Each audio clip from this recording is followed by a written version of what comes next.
So, how do you, when you look at your life in Mexico, do you think that you were able to make the difference within the society? Do you think that what can you really remember about Oh yeah, Mexico? we did make a difference. I know we did make a difference, and people didn't want us to leave.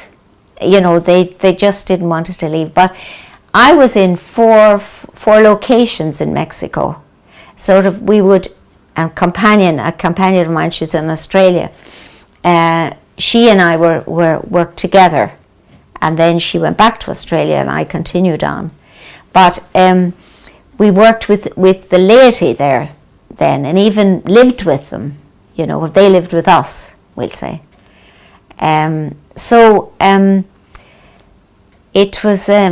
It was whatever was their project, as it were. We were there to be part of it as well. So it was their project, and I remember the bishop saying, now he said, Kathy, I was called Kathy over there, and Kathy, I know that you're not going to be here forever, but one thing I would like, that all that you have done here and all that you have been for people here, that would not fall when you leave.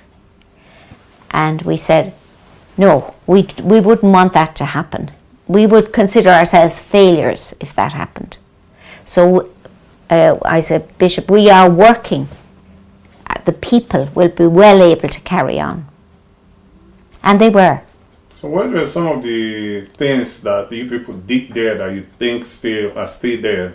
Well, we founded a Caritas centre in the city of where we're working, and we got it up and running and going, and now that has been replicated in the diocese 48 times. I was back there last year, 2016, and I saw what, over the years, you know, I've been back a number of times, and I'll go back again probably.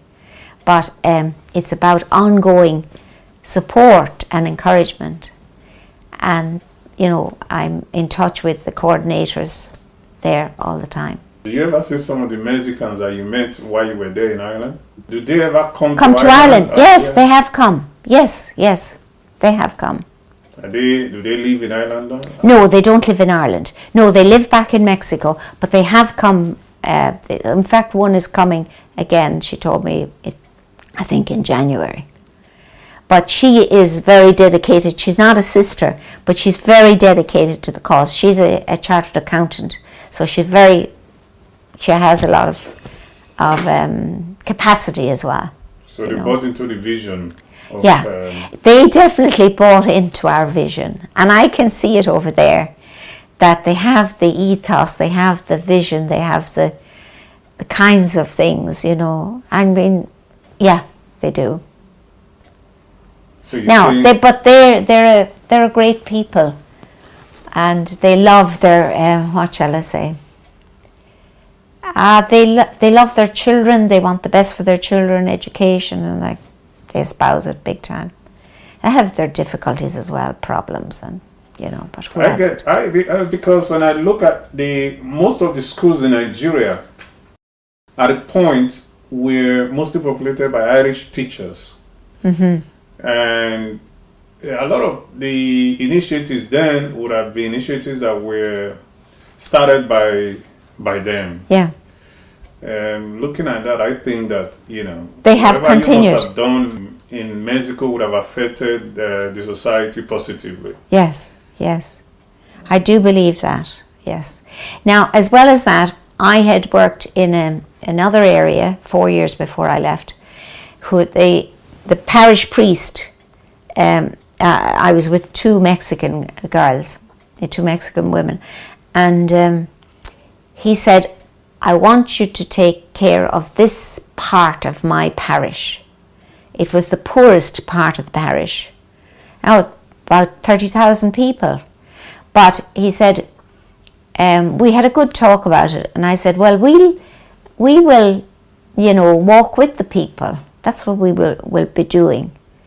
And he said, I will introduce you. I'll say that you're coming here now and you're going to be living here in this area, and that you're going to be doing, taking part of my role. The sisters are going to do that out here. So he encouraged us, he supported us, and we had a free hand. And he did say to us now,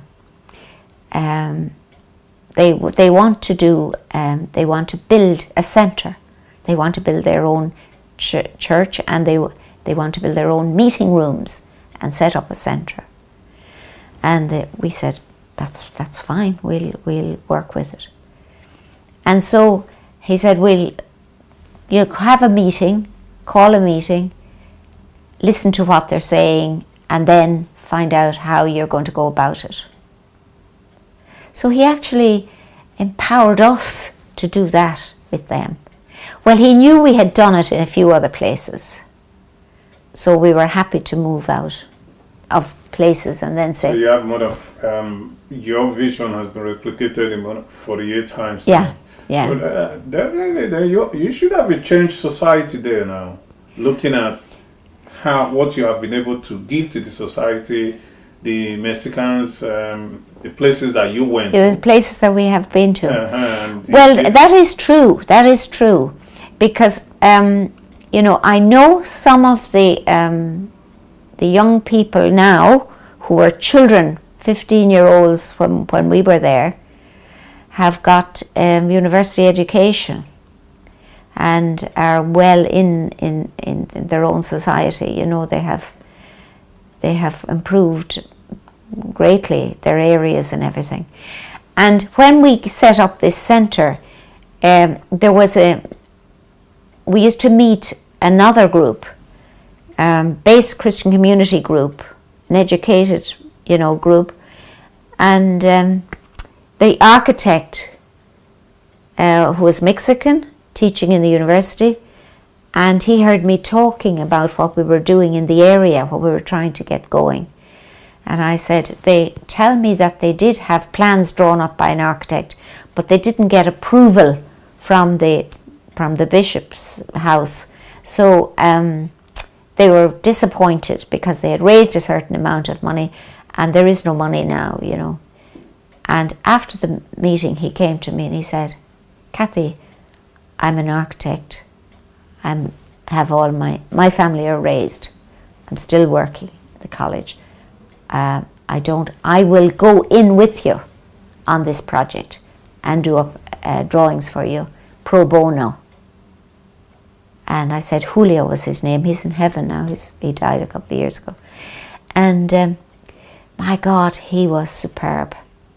So, you see, it's about knowing, just maybe talking about what you have in mind, a vision or whatever. And then somebody comes along and says, yeah, I'll help you out with that. And all these things you were doing, you were never paid, rather you were putting money. We were not paid, no, but we were putting money into it. Well, part of the, we had free board and lodging, we'll say. We didn't, we had somewhere to live. It wasn't ours. To be able to do most of what you were doing. Oh yeah, we got a truck and we had got whatever we needed. But that was over time and working. When I came home on holidays, we used to have fundraisers. My family got them together and, we did American tea parties and stuff like that. The Brigidine would... Brigidine as well. They put a lot of... We had the central fund, all the parts of the congregation collaborated to create a fund, a Mexican fund. Okay. So we had one part of it was for our living and the other was for the projects. So most of it went on the project. Well, we had to have insurance as well. So those kinds of things cost us. But when I think of it now, I say to myself, it was all money well spent.